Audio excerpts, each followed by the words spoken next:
Jadi ini satu apa ya, debatable lah, polemik ya, bahwa Yesus itu satu pribadi tapi punya dua kodrat, manusia dan ilahi. Nah, kenapa muncul hal seperti ini? Karena memang sejarahnya pun seperti itu ya. Nah, seperti apa tulisan Paulus? Nah, kita lihat di sini. Ya, ini saya sudah mencoba membagi ya. Ini saya fotokan Bible ya. Bible ini ada Perjanjian Lama yang hitam ini ya. Perjanjian Lama ini hitam. Dan Perjanjian Baru ini yang warna merah ya. Mungkin simbolis ya, merah itu mungkin darah dari Yesus ya. Keyakinan yang diangkat oleh Paulus yang tadi ya. Jadi Paulus ini mendasarkan keyakinannya kepada penyaliban. Ya, jadi prinsip utama atau bisa disebut dogma awal ya, dogma awal dari ajaran Paulus ini adalah penyaliban Yesus ini. Ya. Nah, nanti pengembangannya seperti apa nanti kita lihatnya di video selanjutnya lah. Kalau saya masukkan di sini mungkin terlalu banyak ya. Nanti bisa dicek lah di channel ini ya, di halaman channel ini seperti apa Paulus ini mengajarkan ajarannya di beberapa tulisannya ya. Jadi saya lihat ini tulisan Paulus ini kurang lebih ini yang saya lingkari ya, ada surat kepada Roma, jemaah Roma, Korintus, 2 Korintus, Galatia, Efesus dan banyaklah ya kurang lebih. Dan ini dari sisi keyakinan Islam pun tadi saya sudah sampaikan, janganlah ahli kitab janganlah melampaui batas. Nah, ini mungkin pemandangan-pemandangan dari beberapa keyakinan. Tentunya video ini disampaikan sebagai bahan pengkayaan bagi kita bersama ya, untuk ya sama-sama kita menjadi tambah menyenangi kitab suci untuk mencari kebenaran ya, bukan pembenaran tapi kebenaran. Adapun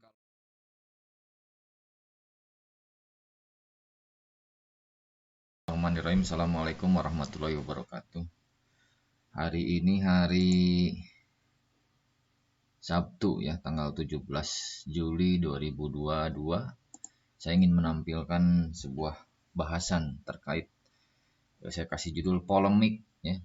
Polemik apakah Yesus ini ilahi atau bukan kan gitu. Jadi ketika saya membaca Quran, ya coba saya lihat Quran surat An-Nisa ayat 171, coba kita lihat ya sebentar. Untuk sementara satu ayat dulu lah ya di sisi Quran. Jadi ada bahwa Quran memandang Nabi Isa ya. Ini dari judul perikopnya ya, subjudul. Nah, saya bacakan A'udzubillahi minasyaitonirrajim. Bismillahirrahmanirrahim. Langsung saja terjemahannya ya. Jadi, wahai ahli kitab, janganlah kamu melampaui batas dalam agamamu dan janganlah kamu mengatakan terhadap Allah kecuali yang benar. Sesungguhnya Al-Masih Isa putra Maryam itu adalah utusan Allah dan yang diciptakan dengan kalimatnya yang disampaikannya kepada Maryam dan dengan tiupan roh darinya. Maka berimanlah kamu kepada Allah dan Rasul-Rasulnya dan janganlah kamu mengatakan Tuhan itu tiga. Berhentilah dari ucapan itu lebih baik bagimu. Sesungguhnya Allah Tuhan yang Maha Esa, Maha Suci Allah dari mempunyai anak. Segala yang di langit dan di bumi adalah kepunyaannya. Cukuplah Allah menjadi pemeliharanya. Maksudnya ayat ini bagi yang meyakini ya, tentunya dengan ditulis di ayat ini berarti sudah memberitakan akan ada terjadi polemik mungkin ya, polemik terkait Isa, Nabi Isa ini. Nah, khususnya ini memang menyangkut terkait kepada ahli kitab ya. Ahli kitab itu kan yang diberi kitab ya, seperti kitab Taurat, Injil. Nah, seperti itulah kurang lebih. Jadi kembali lagi kepada judul nih, polemik apakah Yesus ini ilahi. Nah, saya coba mengangkat judul ini, saya coba bahas satu-satu ya. Saya matikan dulu judul.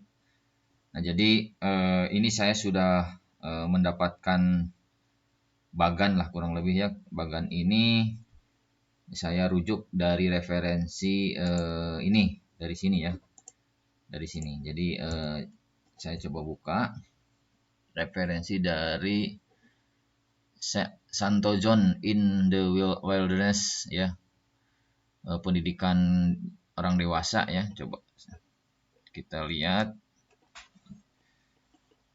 Nah, kurang lebih ginilah.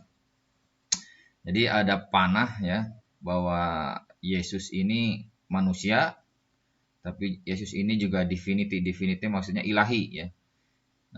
Jadi Yesus ini jadi dua kodrat mungkinnya, jadi terbagi. Ada sebagian memandang ini Yesus ini manusia, ada juga yang memandang Yesus ini ilahi atau ilah, Allah ya, Allah. Dan ada juga pandangan bersatu atau berpisah antara Yesus sebagai manusia dan sebagai aspek ilahi. Ada juga yang menyatukan bahwa Yesus itu manusia dan ilahi ya. Jadi inilah kurang lebihnya.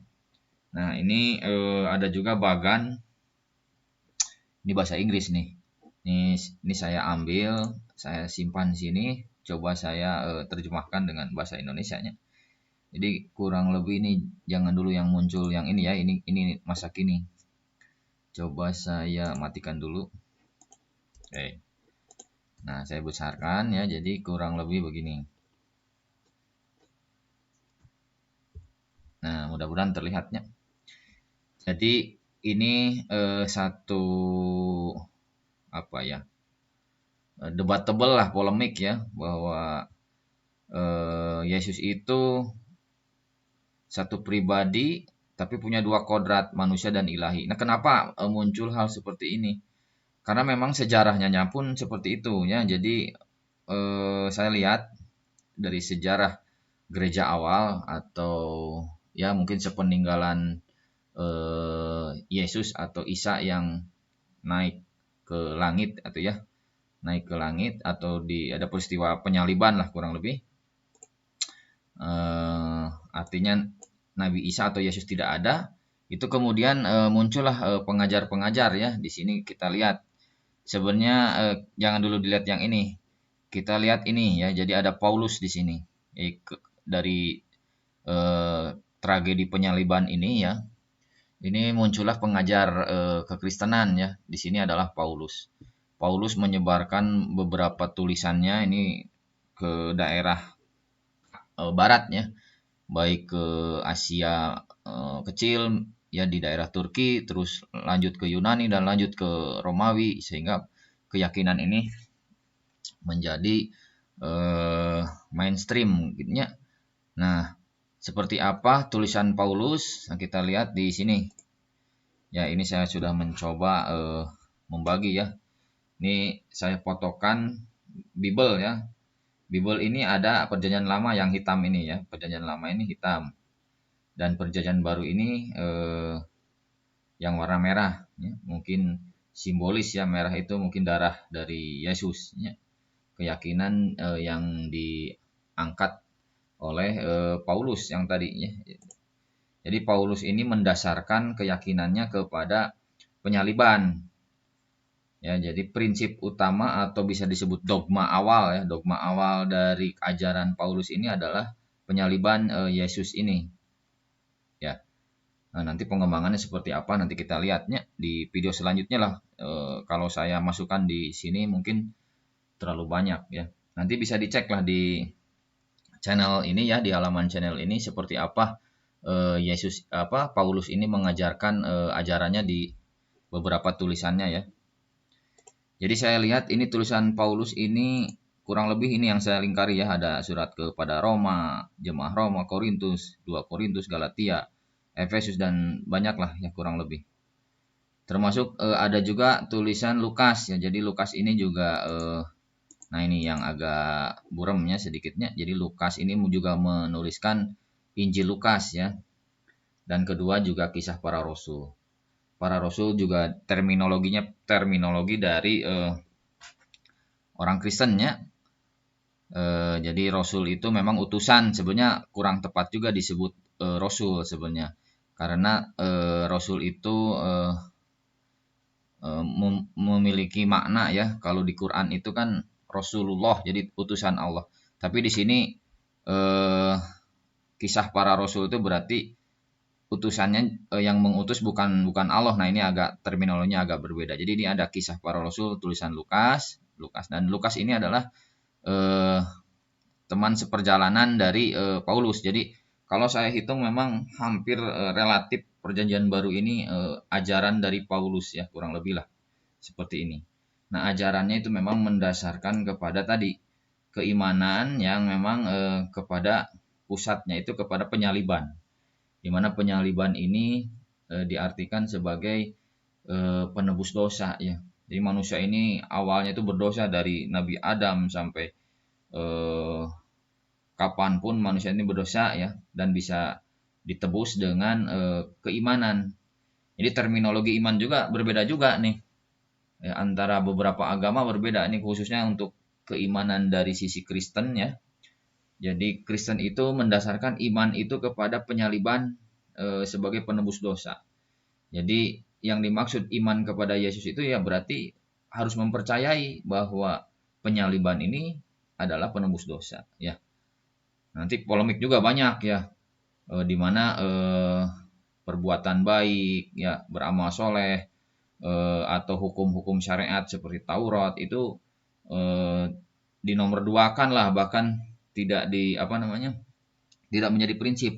Yang menjadi prinsip adalah beriman. Iman yang dimaksud tadi adalah iman kepada penyaliban Yesus ini. Nah, inilah ajaran dari Paulus ya, kurang lebih gitu. Sehingga dari pengajaran Paulus ini ketika berlanjut, waktu berlanjut gitu ya, sampai terus gitu ya, ini terjadi polemik ya.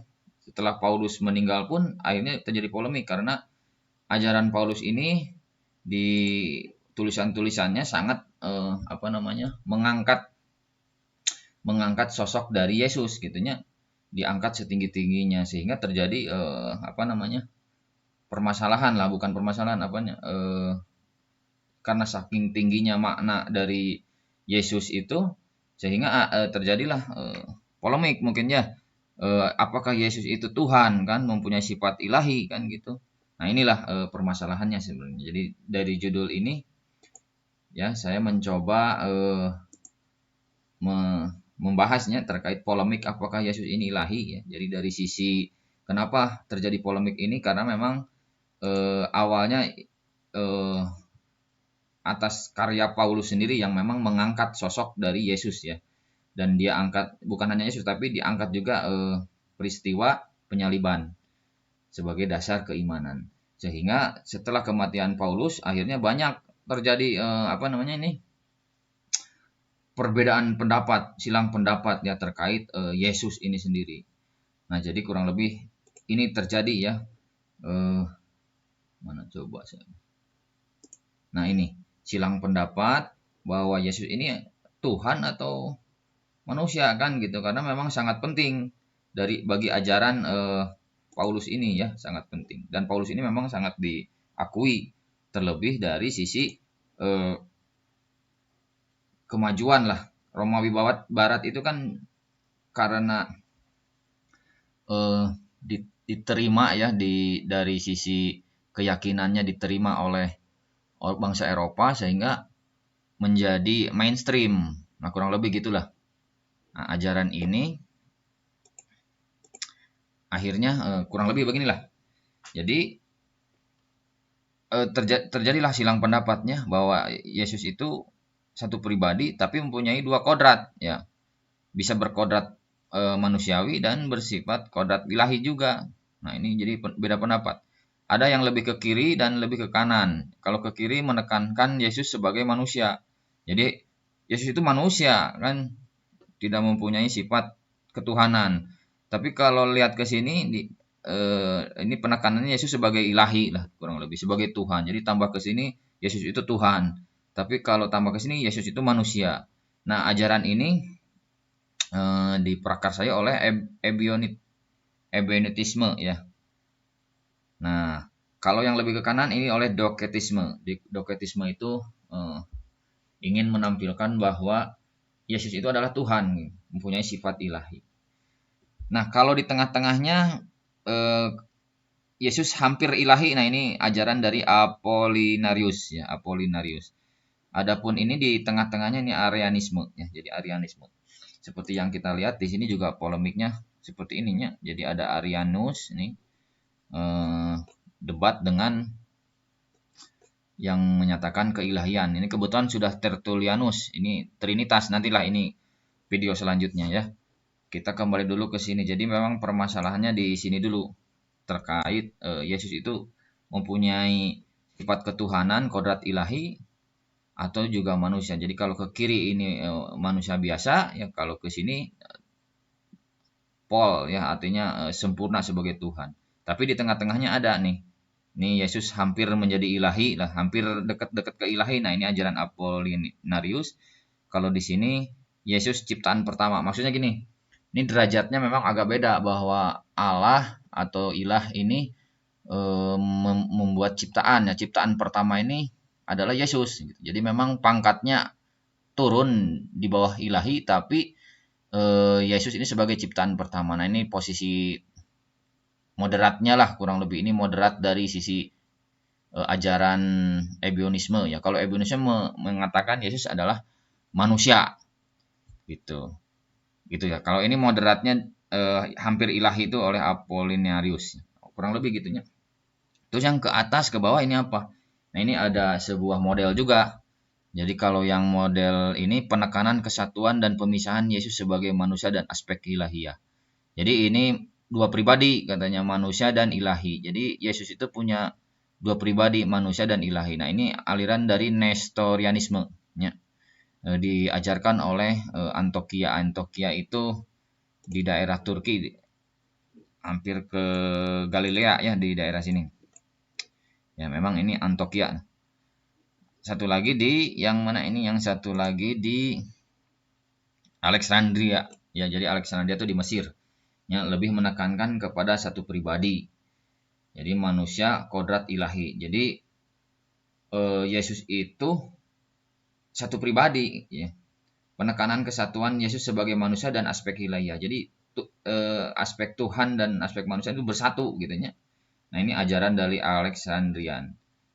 Adapun dua pribadi ini ajaran dari Nestorianisme ya. Di mungkin di ajaran Antioquia-nya. Oke, kurang lebih gitulah. Satu pribadi dan dua kodrat. Nah, sampai saat ini terus berlanjut. Ini polemik ini kalau saya lihatnya. Ini berlanjut terus bahkan terus sampai sekarang ya. Ini di abad di Indonesia itu tahun 1900-an ya masih terus berjalan ya. Kalau yang sekarang saya lihat ini yang menyeruak ini adalah ini. Nah, kurang lebih gini. Kalau yang lebih ke arah ke manusia ini saksi Yehova. Ya, ini saksi Yehova.